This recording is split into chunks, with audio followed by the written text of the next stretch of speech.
আসসালামু আলাইকুম। একটি খবর আমাদের কাছে এসেছে কিছুক্ষণ আগে যে কুমিল্লার ইসাপুরে আমাদের ঢাকা ইউনিভার্সিটি থেকে 10 জন 50 জন এসেছিল টোটাল। এর মধ্যে 10 জনকে হচ্ছে আমাদের জিম্মি করা হয়েছে, বাকি 40 জনকে আলাদা করে ফেলা হয়েছে। এই ধরনের একটা খবর আমাদের কাছে এসেছিল। আমি নিজে এখন কুমিল্লাতে আছি। আমার কুমিল্লাতে এসেছি আমাদের ত্রাণ সহায়তা নিয়ে, এবং এই ত্রাণটি আমরা কিছুক্ষণের মধ্যেই কুমিল্লা যেই আমাদের পুলিশ লাইন আমরা পৌঁছে দিব, এবং সেখানে আরও অন্যান্য যে ত্রাণগুলো রয়েছে সমন্বিতভাবে আমরা সেখানে হচ্ছে পৌঁছে দেব। অর্থাৎ যে এলাকাগুলো রয়েছে বিশেষ করে বুড়িচং এবং হচ্ছে যে এলাকাগুলো ভাঙন প্রবণ যে এলাকা, সেখানে আমরা পৌঁছে দেব। এখন বিষয়টি হচ্ছে যে কুমিল্লার যে বিষয়টি দাঁড়িয়েছে, আমরা এখানে স্থানীয় যিনি এসপি রয়েছেন ওনার সাথে আমার ব্যক্তিগতভাবে কথা হয়েছে এবং ওসিকে সেখানে পাঠানো হয়েছে। সর্বশেষ খবর পাওয়া পর্যন্ত ওনারা যেটি জানিয়েছেন, এই খবরটি যার মাধ্যমে পেয়েছেন, যে নাম্বারটি দেওয়া আছে তাকে রিচ করা যায়নি। যে যার নাম্বার সাব্বির নামের একজনের নাম্বার দেওয়া হয়েছে, যে সাব্বিরের সাথে যোগাযোগ করতে বলা হয়েছে, কিন্তু সাব্বির নামের যেই ভদ্রলোক উনাকে এখনো পর্যন্ত রিচ করা যায়নি।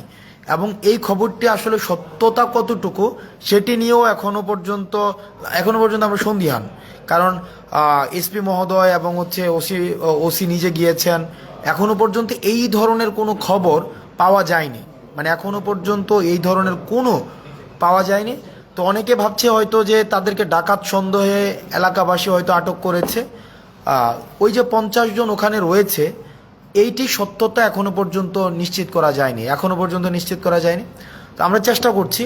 আমরা এখনো পর্যন্ত আছি কুমিল্লাতে আজকে সারাদিন থাকবো, এবং হচ্ছে আমরা এখানে যে প্রত্যন্ত এলাকায় প্রান্তিক পর্যায়ে যে ত্রাণ আজকে যেগুলো আমরা সংগ্রহ করেছি সেগুলো আমরা পৌঁছে দেওয়ার চেষ্টা করব। এবং অ্যাট দ্য সেম টাইম আমরা যে কাজটি করব সেটি হচ্ছে যে যাদের খবর এসেছে যে ইসাপুরে হচ্ছে যে তাদেরকে আটক করা হয়েছে, তাদের পুনরুদ্ধারের জন্য, তারা যদি আসলেই মূলত আটক হয়েও থাকে, তাদের পুনরুদ্ধারের জন্য আমাদের যেই প্রচেষ্টা রয়েছে এবং আইনগত যে বিষয়গুলো রয়েছে সেটি যেন নিশ্চিত হয়, সেই কাজটিও আমরা করব।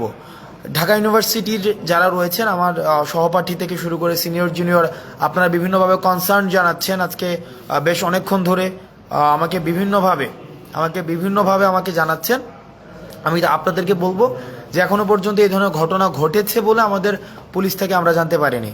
দ্বিতীয় যে বিষয়টি সেটা হচ্ছে সাকিব, আমাদের ছোট ভাই সাকিব, মনোয়ার এবং হচ্ছে যে আমাদের হোসাইন, এই তিনজন আমরা জানি যে ফেসিবাদ বিরোধী আন্দোলনের একদম শুরুর দিকে আমরা যখন আনুষ্ঠানিকভাবে এক দফা দেওয়ার পূর্বেই কিন্তু আমরা দেখেছি যে তাদের একটি মিছিল আমরা আমাদের জৌহল থেকে ওরা দিয়েছিল। ঢাকায় তখন হচ্ছে লকডাউন, ঢাকায় এক ধরনের ব্ল্যাক আউট ছিল, আমরা ইন্টারনেট শাটডাউন দিয়ে দেওয়া হয়েছিল, আমাদের কারফিউ জারি করা হয়েছিল। সেই পরিস্থিতিতে দাঁড়িয়েও কিন্তু আমরা দেখেছি যে বাকি যেই মানুষগুলো, যে আমাদের হোসাইন, সাকিব এবং হচ্ছে মনোয়ার, তাদের যেই এক ধরনের সবসময় ফেসিবাদ বিরোধী আন্দোলনে তাদের সক্রিয়তা ছিল। যখনই লক্ষ্মীপুরের বন্যার খবরটি আসে, আমরা তাদেরকে দেখেছি যে পরের দিনই তারা ঢাকা থেকে ছুটে গিয়েছে রিফাত রশিদ, বাকের, তারপরে হচ্ছে আমাদের অন্যান্য আরও সমন্বয়কদের সাথে। দুঃখজনক বিষয় হচ্ছে যে তাদের সাথে গতকাল রাত থেকে এখনো পর্যন্ত কোনো ধরনের যোগাযোগ করা যায়নি তাদের সাথে। আমরা চেষ্টা করছি যে আমরা ডিসির সাথে কথা বলার চেষ্টা করেছি, এসপির সাথে কথা বলার চেষ্টা করেছি, কিন্তু ওখানের যে পরিস্থিতি, মানে ওখানের যে সার্বিক পরিস্থিতি এমন পর্যায়ে এসে দাঁড়িয়েছে যে ডিসি বা এসপি কারো কাছে আমরা রিচ করতে পারিনি। অর্থাৎ ইন্টারনেট ব্ল্যাক আউট হয়ে গিয়েছে, মানে কমপ্লিটলি ব্ল্যাক আউট হয়ে গিয়েছে। আমরা চেষ্টা করছি যে সাকিবদের কাছে পৌঁছানো, আসিফ রিয়াদদের কাছে পৌঁছানো, মনোয়ারদের কাছে পৌঁছানো। আপনারা আপনাদের জায়গা থেকে আপনারা চেষ্টা করুন। আর তৃতীয় একটি বিষয়, আমরা দেখতে পাচ্ছি যে বাংলাদেশের বিভিন্ন জায়গা থেকে ত্রাণ সহায়তার জন্য আমরা 20 জনের টিম নিয়ে, 30 জনের টিম নিয়ে ফেনীমুখী হচ্ছি, নোয়াখালীমুখী হচ্ছি। আপনাদের কাছে অনুরোধ থাকবে, এভাবে টিম নিয়ে আসার কোনো প্রয়োজন নেই। আপনাদের প্রশিক্ষিত টিম ছাড়া, প্রশিক্ষিত টিমের যদি আপনারা সমন্বয় নিশ্চিত করতে না পারেন, আপনার ফেনীমুখী হওয়ার দরকার নেই। সর্বোচ্চ একটা ট্রাকের সাথে 2 জন বা 3 জন, সর্বোচ্চ 2 জন বা 3 জন এনাফ। এর বেশি যারা আসছে 10 জন 15 জন, এই 10 জন 15 জন আসার কোনো প্রয়োজন নেই। আপনারা যে স্থানীয় যে জায়গাটি রয়েছে, আপনারা যে এলাকায় যাবেন, ওই এলাকার আপনারা স্থানীয় মানুষগুলোর সাথে আগে একটু কথা বলেন। তাদের জায়গা থেকে আপনি দেখবেন যে 15 জন 10 জন বা ওখানের এলাকাবাসী আপনাদেরকে সহায়তা করছে। খালি শুধু শুধু ঢাকা থেকে 10 জনের একটা টিম নিয়ে যাচ্ছেন, 20 জনের একটা টিম নিয়ে যাচ্ছেন, গিয়ে সেটা আরও বেশি আপনাদের হচ্ছে বার্ডেন ক্রিয়েট করা হচ্ছে। ওই এলাকার মধ্যে একটা বার্ডেন ক্রিয়েট করা হচ্ছে। আপনাদের নিজস্ব খাওয়া দাওয়ার যে এই বিষয়গুলোর একটা বার্ডেন রয়েছে, তারপর হচ্ছে চলাফেরার একটা বার্ডেন রয়েছে, ট্রান্সপোর্টেশনের একটা বার্ডেন রয়েছে। এই সার্বিক যে বার্ডেনগুলো, এই বার্ডেনগুলো বিবেচনায় আপনারা একটা ট্রাকের সাথে হায়েস্ট 2 জন আসতে পারেন, কিন্তু 10 জন বা 15 জন এই যে আসার যে বিষয়টি কি, সেটা হচ্ছে একটা ট্যুরের মতো হয়ে যায়। এই যে ট্যুর বা আমরা মনে হচ্ছে যেটা ট্যুরে যাচ্ছে।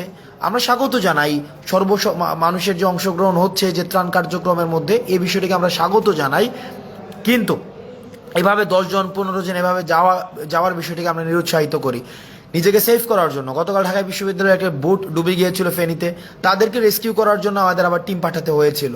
এখন আমাদের যে এই সংকটকে আমরা আমাদের অংশগ্রহণের মধ্য দিয়ে আরও বেশি আমরা সংকটতর করতে পারি না, বরং আমরা যেটা করতে পারি সেটা হচ্ছে এই সংকটটিকে কীভাবে মিটিগেট করা যায়। আমাদের মিটিগেশন এবং অ্যাডাপ্টেশন প্রসেসের মধ্য দিয়ে সেই জায়গাটিতে আমাদের হচ্ছে গুরুত্ব বেশি করে দিতে হবে। রেদার আমরা যদি এই কাজটি বারবার করে এই সংকটকে আমরা আরও বেশি পাইল আকারে বৃদ্ধি করতে থাকি, তাহলে সেটি কিন্তু আমাদের জন্য হচ্ছে একটা প্রবলেমেটিক, এবং এটি ইনএসকেপেবল প্রবলেম আমাদের জন্য ক্রিয়েট করবে। আমরা চাই না আমাদের জন্য এই প্রবলেমগুলো ক্রিয়েট হোক। আমরা চেষ্টা করছি, আজকে 3টি বিষয় নিয়ে আমি কথা বললাম। 1 নম্বর বিষয় হচ্ছে যে ইসাপুরে যারা হচ্ছে খবর এসেছে ডাকাত ধরেছে, এই বিষয়টি নিয়ে এখনও সত্যতা জানা যায়নি। 2 নম্বর বিষয় সাকিব, হোসাইন রিয়াদ এবং মনোয়ারের যে বিষয়টি সেটি নিয়ে। আর 3 নম্বর বিষয় আপনারা আপনাদের জায়গা থেকে চেষ্টা করবেন যেন যে সাঁতার না জানলে এবং যদি প্রশিক্ষিত কোনো রেস্কিউ টিমের সাথে যদি সংশ্লিষ্টতা না থাকে, তাহলে সেক্ষেত্রে আপনারা ত্রাণ কার্যক্রমে আসার প্রয়োজন নেই। রেদার আপনারা যেটা করতে পারেন টিএসসিতে, আপনারা দেখেছেন যে আমাদের প্রতিদিন ত্রাণ কার্যক্রম চলছে। আমি আজকে কুমিল্লা এসেছি, কুমিল্লায় হয়তো আমি সকালের মধ্যে ফজরের মধ্যে ত্রাণ কার্যক্রম আমরা শুরু করে দিতে পারবো পুলিশ লাইন থেকে। আবার 3টার দিকে ঢাকায় ব্যাক করে আবার আমরা ত্রাণ সংগ্রহ করব এবং ত্রাণগুলো বাংলাদেশের বিভিন্ন জায়গায় আমরা পৌঁছে দেওয়ার চেষ্টা করব। ত্রাণগুলো বিভিন্ন জায়গায় পৌঁছে দেওয়ার চেষ্টা করব। আপনারা কুমিল্লায় যারা রয়েছেন বিভিন্নভাবে আমাদের কাছে শঙ্কার কথা বলেছেন, আমরা আমাদের জায়গা থেকে আমরা চেষ্টা করেছি, এবং এটি যেহেতু এটা জাতীয় দুর্যোগ, এবং এই জাতীয় দুর্যোগে আমাদের জয়েন্ট কোলাবোরেটিভ ভেঞ্চার ছাড়া আমাদের কখনোই এই জাতীয় দুর্যোগ থেকে উত্তরণ সম্ভব নয়। আমাদের এই দুর্যোগটিকে আমরা দেখছি যে এটি একটি ইন্টেনশনালি ভারত ওয়াটার গেটগুলোকে খুলে দিয়েছে, আমাদেরকে পূর্ব প্রস্তুতির কোনো সুযোগ দেয়নি। এটির মধ্য দিয়ে আমাদের ভারতের সাথে পরবর্তী যে সম্পর্কটি, সেই সম্পর্কটি একটি টেস্টিমোনিয়াল হিসেবে বিবেচিত হবে। আমরা বিবেচনায় রাখতে চাই ভারত আমাদের সাথে এখন যেভাবে আচরণ করছে, ভবিষ্যতে আমরা ভারতের সাথে কিভাবে আচরণ করব, এই বিষয়টি টেস্টিমোনিয়াল হচ্ছে এখনের সিদ্ধান্ত। ভারতের সিদ্ধান্তটি নিয়ে নিল এবং তারা আমাদের সাথে প্রতিবেশী সুলভ আচরণ করেনি। যেহেতু কুমিল্লা একটি ভারতের বর্ডার ঘেঁষিত একটি এলাকা, বুড়িচং, বিশেষ করে বুড়িচং, ওদিক থেকে কসবা রয়েছে, ব্রাহ্মণবাড়িয়ার কসবা রয়েছে, আমরা চেষ্টা করছি যতটা সম্ভব আমাদের হচ্ছে এই সংকটগুলোকে কাটানো। আপনারা আপনাদের জায়গা থেকে আপনারা চেষ্টা করুন। আর দয়া করে গুজব ছড়াবেন না। এমনি জাতীয় সংকটটি নিয়ে আমাদের হচ্ছে বেশ কষ্ট করতে হচ্ছে। আপনারা যে আপনাদের জায়গা থেকে কোনো তথ্যের অথেন্টিসিটি যদি আপনারা না পান, একটি তথ্য ফেসবুকে শেয়ার করার পূর্বে আপনারা ভেরিফাই করবেন, যেটাকে আমরা বলি যে ক্রস চেক করে নেওয়া। একটি ক্রস চেক করার পূর্বে আপনারা একটি তথ্য কখনোই ফেসবুকে শেয়ার করবেন না, কারণ এটি একটি আতঙ্কটা, এটাকে একটি চেইন, একটা আতঙ্ক, 1 জন থেকে 3 জন, 3 জন থেকে 8 জন, 8 জন থেকে 16 জন, অর্থাৎ চেইন রিয়েক্টিভ একটা অ্যাপ্রোচের মধ্যে দিয়ে এটা ছড়িয়ে যায়। সেজন্য কোনো খবর শেয়ার করার পূর্বে আপনাদের যে কাজটি করতে হবে সেটার আগে আরও 5-6 জনের কাছে নিশ্চিত হয়ে নেবেন, পার্সোনালি নক করে, যে এই তথ্যের সত্যতা কতটুকু। অথেন্টিসিটি ক্রস চেক না করে কোনো তথ্য শেয়ার করবেন না। আমরা চেষ্টা করছি আমাদের জায়গা থেকে, এবং সকল শ্রেণী পেশার মানুষ তার জায়গা থেকে চেষ্টা করছে। আমরা চেষ্টা করছি এই সংকটটিকে উত্তরণ করার জন্য। আমরা আমাদের জায়গা থেকে আমরা চেষ্টা করব, আপনারা আপনাদের জায়গা থেকে চেষ্টা করুন। আমাদের আবার আজকে সারাদিন আমাদের কুমিল্লায় আমাদের ত্রাণ কার্যক্রম চলবে, আমাদের ঢাকায় আমাদের ত্রাণ সংগ্রহ কার্যক্রম চলবে।